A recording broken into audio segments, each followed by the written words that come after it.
সত্যের পক্ষে গান গায়ে বলে আমি বিদ্রোহী, সত্যের পক্ষে কথা বলে আমি বিপ্লবী, সত্যের পথে গান গায়ে বলে আমি বিপ্লবী, সত্যের পক্ষে গান গায়ে বলে আমি বিদ্রোহী। কোরআনের কথা বলি তাই বলে আমাকে মৌলবাদী, কোরআনের কথা বলি তাই বলে আমাকে মৌলবাদী, জিহাদের কথা বলি তাই বলে আমাকে জঙ্গিবাদী। আমি বিদ্রোহী, বিপ্লবী, বিদ্রোহী, মৌলবাদী, কেন জঙ্গিবাদী? আল্লাহ রাব্বুল আলামিনের দরবারে অসংখ্য অগণিত শুকর যে মহান মুনিব আমাদেরকে হায়াতের মধ্যে বরকত দিয়ে আল্লাহ রাব্বুল আলামিনের সবচেয়ে প্রিয়তম জায়গা জান্নাতের বাগানে, এই পৃথিবীর মধ্যে সবচেয়ে প্রিয়তম জায়গা এবং সবচেয়ে কল্যাণময় জায়গা আল্লাহ রাব্বুল আলামিনের জান্নাতের ঘরে আসার মতো তৌফিক দিয়েছেন। সেই মহান মুনিবকে খুশি করার জন্য আমরা সকলে একবার মন খুলে, জবান খুলে, অন্তর থেকে কালিমাতুশ শুকর পাঠ করি, বলি আলহামদুলিল্লাহ। অগণিত দুরূদ ও সালাম সাইয়্যিদুল আম্বিয়া, আশরাফুল আম্বিয়া, খাতামুল আম্বিয়া, বিশ্বনবী, শেষ নবী, শ্রেষ্ঠ নবী মুহাম্মদুর রাসূলুল্লাহ সাল্লাল্লাহু আলাইহি ওয়াসাল্লামের প্রতি। আল্লাহ রাব্বুল আলামিন আমাদেরকে আল্লাহর ঘর মসজিদে আসার মতো তৌফিক দিয়েছেন। আল্লাহ তাআলা যাকে ভালোবাসেন তাকেই একমাত্র তার ঘরে নিয়ে আসেন, যাকে ভালোবাসেন তাকেই নেক কাজ করার সুযোগ দেন। আপনি যাকে ভালোবাসবেন তাকেই আপনার সবচেয়ে প্রিয় জিনিসটা তাকে দেওয়ার চেষ্টা করবেন। আপনি আপনার দুশমনকে কি আপনি বলবেন যে তুই এই কাজটা করলে আমি খুশি হব? এটা কি আপনার দুশমনকে বলবেন? বলবেন না। কিন্তু আপনি যাকে বেশি ভালোবাসেন, বেশি মহাব্বত করেন, তাকেই বলবেন যে তুই এই কাজটা করলে আমি খুশি হব। ঠিক তদ্রূপ ভাবে আল্লাহ রাব্বুল আলামিনও আমাদেরকে এটা কেমন যেন বলতে চান যে বান্দা তুই মসজিদে যা, আমি তোর প্রতি সন্তুষ্ট, খুশি হয়ে গেলাম। এত দামি একটা মজলিসে, এত দামি একটা জায়গায় আমরা আসতে পেরেছি। এই পৃথিবীর মধ্যে সবচাইতে প্রিয়তম জায়গা হলো মসজিদ, আর সবচাইতে অপ্রিয়, সবচাইতে নিকৃষ্টতম জায়গা হলো বাজার। রাসূল করিম সাল্লাল্লাহু আলাইহি ওয়াসাল্লাম বলেন, আহাব্বুল বিলাদি ইলাল্লাহি মাসাজিদুহা ওয়া আবগাদুল বিলাদি ইলাল্লাহি আসওয়াকুহা। এই বিলাদের মধ্যে, এই পৃথিবীর মধ্যে সবচাইতে প্রিয়তম জায়গা হলো মসজিদ এবং সবচাইতে নিকৃষ্টতম জায়গা হলো বাজার। এখন সবচাইতে প্রিয়তম যে মসজিদ, সবচাইতে উত্তম জায়গা মসজিদ, এখন মসজিদকে আমরা কোন নজরে দেখব? সাহাবায়ে কেরাম মসজিদকে কিসের নজরে, কোন নজরে দেখতেন? এমন ঘটনা অনেক দেখা যায় যে সাহাবায়ে কেরামদের বাড়িতে লোকজন গেছে, যাওয়ার পরে জিজ্ঞেস করছে অমুক সাহাবী কোথায়? তো পরিবার থেকে উত্তর আসলো যে উনি মসজিদের উদ্দেশ্যে গেছেন। কখন উনি যে মসজিদে গেছেন, কখন যে ফিরবে সেটা বলা যায় না। আবার যদি কোনো সাহাবায়ে কেরাম বাজারে গেছেন, পরিবারকে জিজ্ঞেস করা হলে যে ওই সাহাবী কখন আসবেন, পরিবার থেকে এটাই বলতো যে বাজারে গেছে, একেবারে জরুরত সেটি সাথে সাথে চলে আসবে। তাহলে তারা অধিক সময় মসজিদে কাটাইতেন। সেই মসজিদে আল্লাহ রাব্বুল আলামিন আমাদেরকে আসার জন্য তৌফিক দিয়েছেন। এই জন্য আবারও শুকরিয়া আদায় করি, বলি আলহামদুলিল্লাহ। সম্মানিত মুসল্লিয়ানে কেরাম, এই পৃথিবীর মানুষ দুই ধরনের মানুষ, দুনিয়াতেও মানুষ দুই ধরনের মানুষ থাকে। এই দুনিয়ার মানুষকে আল্লাহ রাব্বুল আলামিন দুই ভাবে বিভক্ত করেন। এক হিজবুল্লাহ, আরেক হলো হিজবুশ শাইতান। এক আল্লাহর দল, আরেক হলো শয়তানের দল। ঠিক তদ্রূপ ভাবে পরকালকেও আল্লাহ রাব্বুল আলামিন দুই দলে বিভক্ত করবেন। এক ফারিকুন ফিল জান্নাহ ওয়া ফারিকুন ফিস সাঈর। এক দল থাকবে জান্নাত, আরেক দল থাকবে জাহান্নাম। একদল পরিচয় থাকবে জান্নাতি, আরেক দলের পরিচয় থাকবে জাহান্নামী। আমরা কোন দলে থাকতে চাই? মানে জান্নাতে থাকবেন যে এটাও আপনাদের আগ্রহ নাই, এটা বলবেন না জানি জান্নাতে চলে যান। কি আজীব মানুষ! মানুষ তো ইমানের তাকাজায় তো এইগুলা বলেও তো মুখ দিয়ে উচ্চারণ করে জান্নাতের কথা আসছে, আমি অবশ্যই জান্নাতে যাইব, এইভাবে আক্ষেপও তো থাকা উচিত।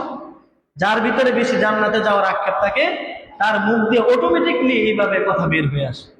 আল্লাহ তাআলা আমাদেরকে বুঝার তৌফিক দান করেন। তাহলে দুনিয়াতেও দুই দল থাকবে, পরকালেও দল কয়টা থাকবে? দুইটি দল থাকবে। এবং আল্লাহ রাব্বুল আলামিন এই দুই দিকের চাহিদা দিয়ে একটা ভালো একটা দল থাকবে, খারাপ আর একটা দল থাকবে। এই দুই দিকের চাহিদা দিয়ে আল্লাহ তাআলা মানুষকে পয়দা করেছেন, সৃষ্টি করেছেন। সেজন্য আল্লাহ রাব্বুল আলামিন কোরআনে কারীমের মধ্যে বলেন, ফাআলহামাহা ফুজুরাহা ওয়া তাকওয়াহা, যে আল্লাহ রাব্বুল আলামিন কাউকে ডান দিকে যাওয়ার জন্য তাকে আকৃষ্ট করেছেন, আবার কেউ ডান দিকে যাবে, কেউ বাম দিকেও যাবে। মানুষের ভিতরে এই চাহিদা খায়েশ আল্লাহ তাআলা দিয়ে দিয়েছেন। তাহলে ডান দিকে যাওয়ারও আল্লাহ তাআলা যোগ্যতা দিয়েছেন, আবার বাম দিকে যাওয়ারও যোগ্যতা আল্লাহ তাআলা দিয়েছেন। যারা ভালো কাজ করবে, ফাআলহামাহা ফুজুরাহা, খারাপ কাজের যোগ্যতা আল্লাহ তাআলাই দিয়েছেন, আবার ভালো কাজ করার যোগ্যতা আল্লাহ তাআলাই দিয়েছেন। এখন এটাকে বিবেচনা করা, আমাকে এটাকে ভালো কাজ কোনটা খারাপ কাজ কোনটা, এটার বিবেচনা করারও যোগ্যতা আল্লাহ তাআলা আমাকে আপনাকে দিয়েছেন কিনা বলেন? এই ডান দিকে গেলে আপনি ভালো পথে যাইতে পারবেন, বাম দিকে গেলে আপনি খারাপ পথে যাবেন, এই দিক বিবেচনা করার যোগ্যতা আল্লাহ দিয়েছেন কিনা বলেন? আপনার সামনে যদি আগুন থাকে, আপনি কি সামনে আগুনের মধ্যে লাফ দিবেন? কেন দিবেন না? আগুন খারাপ, এখানে গেলে আগুনে গেলে আপনি পুড়ে যাবেন। ডান দিকে গেলে আপনি ভালো কোনো একটা রাস্তা পাবেন, ওই দিকে গেলে আপনার উপকার হবে। এটা কি আমরা জানি না? সবাই জানি। এজন্য আল্লাহ বলেন, ফাআলহামাহা ফুজুরাহা ওয়া তাকওয়াহা, ভালো কাজ এবং খারাপ কাজের যোগ্যতা আল্লাহ তাআলা প্রত্যেকটা মানুষকে দিয়েছেন। এখন ভালো কাজের ডিসাইড মানুষের নিজের ভিতরে আছে, খারাপ কাজের ডিসাইড নিজেকেই কি করতে হবে? ডিসাইড করতে হবে। যাক, আল্লাহ রাব্বুল আলামিন কিয়ামত পর্যন্ত এই দুনিয়াতে এমন কিছু মানুষ রাখবে যারা দুনিয়াতে ভালো কাজ করবে, আবার এই দুনিয়াতে কিয়ামত পর্যন্ত এমন কিছু মানুষও রাখবেন যারা খারাপ কাজ করবেন। পৃথিবীতে এমন কোনো দিন আসবে না যেই দিনে এই পৃথিবীর সব মানুষ খারাপ কাজ করবে, এরকম কোনো সময় হবে না। হবে?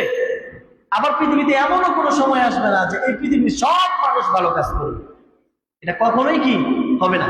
যদি এমন হয় কখনো যে পৃথিবীর সব মানুষ খারাপ হয়ে গেছে, তখন আল্লাহ তাআলা দুনিয়াকে ধ্বংস করে দিবে। আবার যদি এমন হয় যে এই পৃথিবীর সব মানুষ ভালো হয়ে গেছে, তাহলেও আল্লাহ রাব্বুল আলামিন এই দুনিয়াকে কিয়ামত দিয়ে ধ্বংস করে দিবে। তাহলে আমরা কি বুঝলাম? পৃথিবী এমন কোন সময় হবে না, হাদিসের মধ্যে আসছে, লা তাকুমুস সাআতু হাত্তা ইউকালা আল্লাহ আল্লাহ, একজন আল্লাহ আল্লাহ বললে ওয়ালা যতদিন পর্যন্ত দুনিয়াতে থাকবে ততদিন পর্যন্ত আল্লাহ তাআলা কিয়ামত দিবেন না। এই হাদিস দ্বারা বোঝা গেল পৃথিবীতে অবশ্যই ভালো মানুষও থাকবে, খারাপ মানুষও থাকবে। এমন যদি কোনো সময় হয় যে পৃথিবীর সব মানুষ কি হয়ে গেছে? খারাপ হয়ে গেছে, সাথে সাথে দুনিয়া ধ্বংস করে দেবে। আবার যদি এমন হয় যে পৃথিবীর সব মানুষ ভালো হয়ে গেছে, সাথে সাথে আল্লাহ তাআলা দুনিয়াতে ধ্বংস করে দেবে। এক হাদিসের মধ্যে আসছে, রাসূল কারীম সাল্লাল্লাহু আলাইহি ওয়াসাল্লাম বলেন যে দুনিয়াতে একবার যদি এমন হয় যে পৃথিবীতে সব ভালো হয়ে গেছে, একটা মানুষও খারাপ নাই, তখন আল্লাহ রাব্বুল আলামিন কি করবেন? এই পুরো গোটা দুনিয়াকে ধ্বংস করে দিয়ে এমন আরেকটা জাতিকে আল্লাহ তাআলা দুনিয়ার মুখে প্রেরণ করবেন যারা ভালো কাজও করবে, খারাপ কাজও করবে। সুবহানাল্লাহ। তাহলে আমাদের দেশে ভালো কাজও হয়, খারাপ কাজও হয় কি হয় না? হয়। এই জন্য ভালো কাজ যারা করে তাদের অবস্থান কোথায়? ভালো কাজের দিকে পথ প্রদর্শন করায় তাদের অবস্থান কোথায়? খারাপ কাজের প্রতিকার, খারাপ কাজে বাধা প্রদান যারা করে তাদের অবস্থান কোথায়? তাদের সম্পর্কে আল্লাহ রাব্বুল আলামিন সূরা আলে ইমরানের 104 নম্বর আয়াতে আল্লাহ তাআলা জানিয়ে দেন, ওয়ালতাকুম মিনকুম উম্মাতুন ইয়াদউনা ইলাল খায়র। আল্লাহ রাব্বুল আলামিন জানায় দেন, ওয়ালতাকুম মিনকুম উম্মাতুন ইয়াদউনা ইলাল খায়র, ويأمرون بالمعروف وينهون عن المنكر وأولئك هم المفلحون আল্লাহ রাব্বুল আলামিন জানায় দেন সূরা আলে ইমরানের 104 নম্বর আয়াতে ওয়ালতাকুম মিনকুম উম্মাতুন ইয়াদউনা ইলাল খায়র এই পৃথিবীতে তোমাদের মধ্যে এমন একটা দল থাকবে যারা মানুষকে কল্যাণের পথে আহ্বান করবে। এই পৃথিবীর মধ্যে এমন একটা দল থাকা উচিত যারা মানুষকে কিসের দিকে আহ্বান করবে? কল্যাণের দিকে আহ্বান করবে। কল্যাণের দিকে, ভালো কাজের দিকে আহ্বান করার ব্যাখ্যা হলো তারা ইয়া'মুরুনা বিল মা'রুফ ওয়া ইয়ানহাউনা আনিল মুনকার, তারা সৎ কাজের আদেশ করবে, অসৎ কাজ থেকে বাধা প্রদান করবে। এই দুই দলের সমন্বয়ে আল্লাহ রাব্বুল আলামিন বলেন, যারা সৎ কাজের আদেশ করবে, অসৎ কাজে বাধা প্রদান করবে, তাদেরকে আল্লাহ রাব্বুল আলামিন জানায় দেন উলাইকা হুমুল মুফলিহুন, তারাই হচ্ছে সবচেয়ে সফলকার। সুবহানাল্লাহ। সূরা আলে ইমরানের 110 নম্বর আয়াতে আল্লাহ বলেন, কুনতুম খায়রা উম্মাতিন উখরিজাত লিন-নাসি তা'মুরুনা বিল মা'রুফ ওয়া তানহাউনা আনিল মুনকারি ওয়া তু'মিনুনা বিল্লাহ। আল্লাহ রাব্বুল আলামিন বলেন, তোমরা হচ্ছে শ্রেষ্ঠ জাতি, তোমরা হচ্ছে পৃথিবীর মধ্যে সবচেয়ে শ্রেষ্ঠ উম্মত। তোমাদেরকে কেন বের করা হয়েছে? উখরিজাত লিন-নাসি, মানুষদের, মানব জাতির কল্যাণের জন্য বের করা হয়েছে। এই প্রত্যেকটা কথাকে আমি নিজের মধ্যে ফিট করব যে আল্লাহ তাআলা আমাকে কেন বের করেছেন। উখরিজাত লিন-নাস, মানুষের, মানবের কল্যাণের জন্য আমাকে আপনাকে দুনিয়াতে আল্লাহ প্রেরণ করেছেন। তাহলে আমাকে আপনাকে মানুষের কল্যাণের জন্য বের করেছেন, তার ব্যাখ্যা হলো তা'মুরুনা বিল মা'রুফ ওয়া তানহাউনা আনিল মুনকার ওয়া তু'মিনুনা বিল্লাহ। যেই মানুষের মধ্যে তিনটা গুণ থাকবে, কয়টা গুণ জোরে বলেন? বলেন না, কয়টা গুণ থাকবে? মানুষ শ্রেষ্ঠ জাতি হিসাবে নিজেকে বিবেচনা তখনই করতে পারবে যখন তার মধ্যে তিনটা গুণ থাকে। কয়টা গুণ? আরো জোরে বলেন, কয়টা গুণ? 1 নাম্বার গুণ হলো তা'মুরুনা বিল মা'রুফ, সৎ কাজের আদেশ করবে, ওয়া তানহাউনা আনিল মুনকার, এবং অন্যায় কাজে, খারাপ কাজে বাধা প্রদান করবে, ওয়া তু'মিনুনা বিল্লাহ, এবং মানুষকে খারাপ কাজ থেকে বাধা প্রদান করার পরে নিজের ভিতরে ঈমান মজবুত করবে। এই তিনটা গুণ যদি কারো মধ্যে থাকে, আল্লাহ রাব্বুল আলামিনের ভাষ্য অনুযায়ী ওই ব্যক্তিটা হবে পুরা পৃথিবীর সবচেয়ে শ্রেষ্ঠ ব্যক্তি।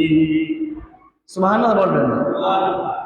এই একই কথা আল্লাহর হাবিব সাল্লাল্লাহু আলাইহি ওয়াসাল্লাম হাদিসে পাকের মধ্যে ইরশাদ করেন, মান রাআ মিনকুম মুনকারান ফালইয়ুগাইয়িরহু বিয়াদিহি, তোমাদের মধ্যে যদি কোনো ব্যক্তি কোনো খারাপ কাজ দেখে, মুনকার, অন্যায় কাজ দেখে, মান রাআ মিনকুম মুনকারান ফালইয়ুগাইয়িরহু বিয়াদিহি, সে যেন তার হাত দ্বারা বাধা প্রদান করে। কিসের দ্বারা বাধা প্রদান করবে? হাতের দ্বারা বাধা প্রদান করবে।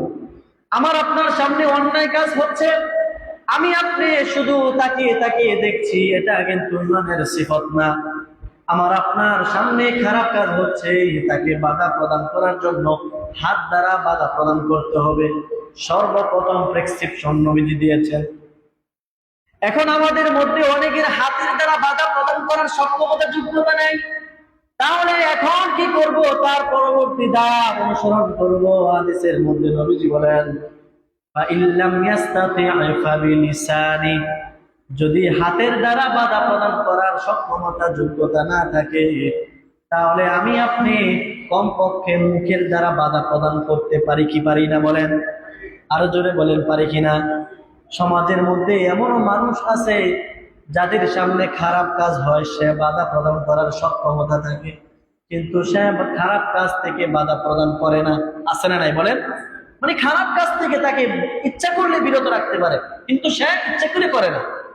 তাকে আল্লাহর কাছে অবশ্যই জবাবদিহি করতে হবে। রাসূল করিম সাল্লাল্লাহু আলাইহি ওয়াসাল্লাম বলেন, একটা মানুষের সামনে যদি খারাপ কাজ হয়, ওই ব্যক্তি ফাইল্লাম ইয়াস্তাতিয়া ফাবিলিসানি, ওই ব্যক্তি হাতের দ্বারা তাকে বাধা প্রদান করবে। ফাইল্লাম ইয়াস্তাতি ফাবিলিসানি, যদি হাতের দ্বারা বাধা প্রদান করার সক্ষমতা যোগ্যতা না থাকে, আমি যদি হাত দ্বারা তাকে বাধা প্রদান করি, আমার উপর আক্রমণ আসার সম্ভাবনা আছে, আমি হাত দ্বারা বাধা প্রদান করব না। পরবর্তী ধাপ অনুসরণ করব, আমি মুখের জবান দ্বারা তাকে বাধা প্রদান করব। একটা মানুষ খারাপ কাজ দেখতেছে, টিভি সিনেমা দেখতেছে, মন্দিরে যাচ্ছে, খারাপ কাজ করতেছে, ঝগড়া ফাসাদ করতেছে, তাকে আমি বললাম, ভাই এই কাজ থেকে ফিরে আসো। একটা মানুষ জাহান্নামের দিকে যাচ্ছে, তাকে বলবো, ভাই এই কাজের পথে তুমি চলিও না, এই কাজ ভালো না, এই কথাও আমি বলি না। নবীজি করিম সাল্লাল্লাহু আলাইহি ওয়াসাল্লাম বলেন, ফাইল্লাম ইয়াস্তাতিআ ফাবিকলবি, এমনও যদি হয় হাতের দ্বারাও বাধা প্রদান করার সম্ভাবনা হচ্ছে না, জবানের দ্বারাও বাধা প্রদান করা সক্ষম হচ্ছে না, তাহলে আমার তৃতীয় ধাপ অবশ্যই অনুসরণ করতে হবে।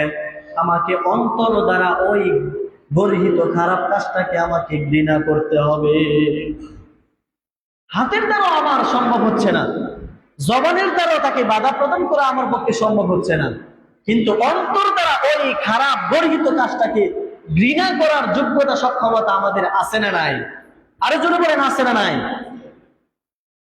হাদিসের মধ্যে আছে, রাসূল করিম সাল্লাল্লাহু আলাইহি ওয়াসাল্লামের ফাইল্লাম ইয়াস্তাতি' ফাবিকলবিহি, জবানের দ্বারা বাধা প্রদান করা, জবানের দ্বারা বাধা প্রদান করার সক্ষমতা কারণে, হাতের দ্বারাও বাধা প্রদান করার যোগ্যতা সক্ষমতাও কারণে, অন্তর দ্বারা ওই কাজটাকেও যদি কোনো ব্যক্তি ঘৃণা না করে, তাহলে নবীজি বলেন, ওয়াযালিকা আযআফুল ঈমান, অন্তর দ্বারা ওই খারাপ কাজটাকে ঘৃণা করাই হচ্ছে ঈমানের সর্বনিম্ন স্তর। আমি হাতের দ্বারাও বাধা প্রদান করলাম না, জবানের দ্বারাও করলাম না, অন্তরে ন্যূনতম ঘৃণা করলাম না এই খারাপ কাজটাকে, তাহলে আমার ভিতরে ন্যূনতম ঈমানও থাকলো। অন্তর দ্বারা ঘৃণা করার ব্যাখ্যা হলো, আপনার সামনে যে খারাপ কাজ হচ্ছে, আপনি যদি ঘৃণাও না করেন, ঘৃণা করার অর্থ হলো অন্তরে এই কাজটাকে আপনি কিভাবে দূরে সরানো যায়, মূলত পালন করা যায়, তার জন্য পরিকল্পনা করতে হবে। আজকে দেখা যায় খারাপ কাজ হচ্ছে, শুধু ঘৃণা করলাম, যা এই কাজটা পছন্দই হলো না, এটাই কি আমার ঈমানের দায়িত্ব? না, ওই কাজটাকে কিভাবে রোধ করা যায় সেই জন্য আমার আপনার ভিতরে পরিকল্পনা করতে হবে, কিভাবে এই কাজটাকে বিরত রাখা যায়। এটা হচ্ছে ঈমানের সর্বনিম্ন স্তর।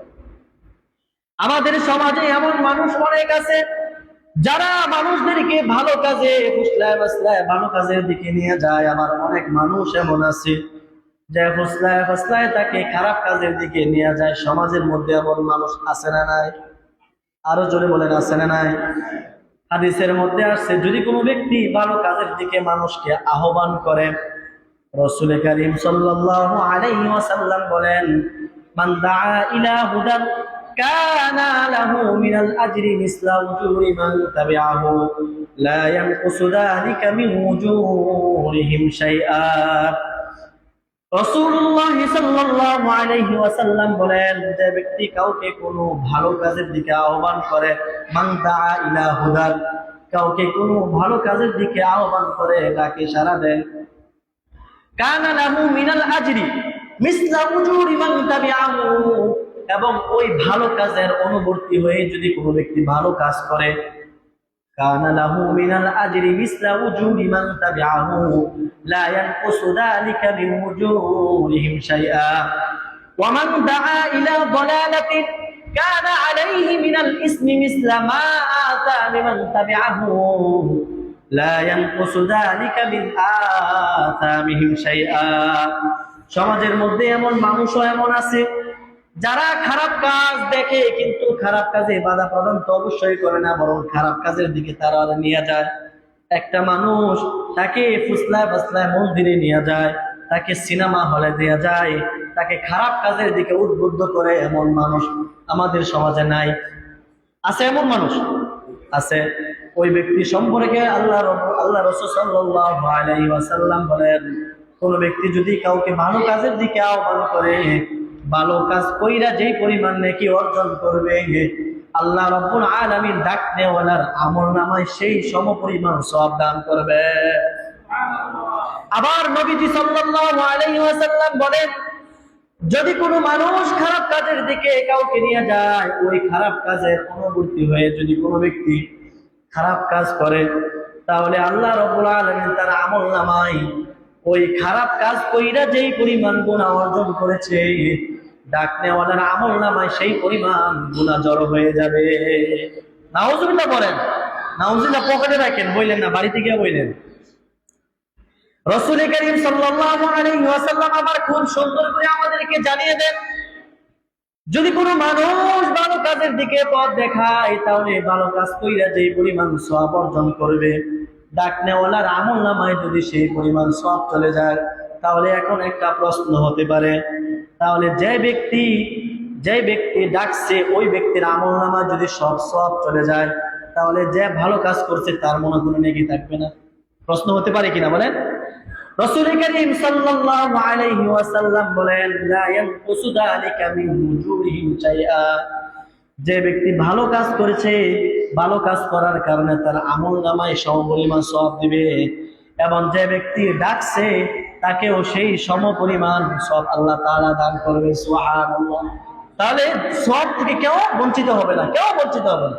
এখন খারাপ কাজ কইরা যেই পরিমাণ গুনাহ অর্জন করছে, ডাক নেওয়ালার আমলনামায় সেই পরিমাণ গুনাহ হবে, এটাও নবী স্পষ্ট করে আমাদেরকে জানিয়ে দিয়েছেন।